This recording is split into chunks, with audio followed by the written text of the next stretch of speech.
let's talk about some key claims trends today you are seeing and how those could or are affecting outcomes. Who would like to start? Carol?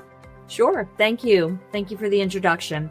So where I'd like to start is just a little bit of information from a recently released advisory bulletin from Aon's actuarial team. So it was released in July, focused on California workers' comp and trends, essentially. So there are three key areas that we looked at. We looked at frequency and whether or not we were seeing or projecting any changes there. We looked at expense severity, and then we looked at loss severity.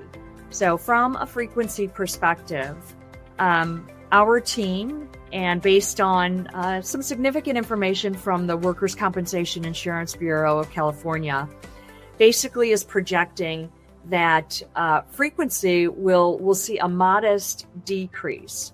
Now, I will preface that by saying that is regional, and it's off. The decrease is actually an offset. We're going to see they're projecting increases in the LA area, with decreases about the same percentage of decrease in the Silicon Valley.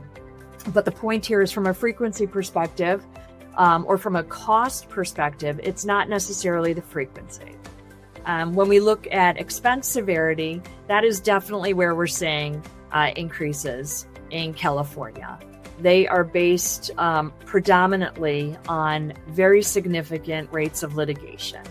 And that litigation is tied essentially to just an onslaught of continuous trauma, CT claims. And we started seeing it in the COVID years. They were at that point predominantly post-termination CT claims.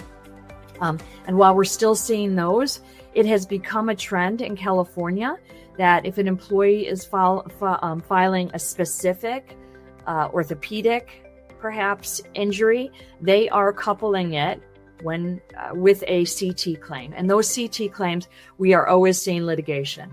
They obviously, and the costs there are really quite significant. So that is the predominant point on expense severity. And then on loss severity, it actually has to do with an increase in average weekly wage out in California, meaning we've seen increases across the country in wages, hourly wages, again, that followed COVID and tried to hold on to employees when our COVID restrictions were reduced.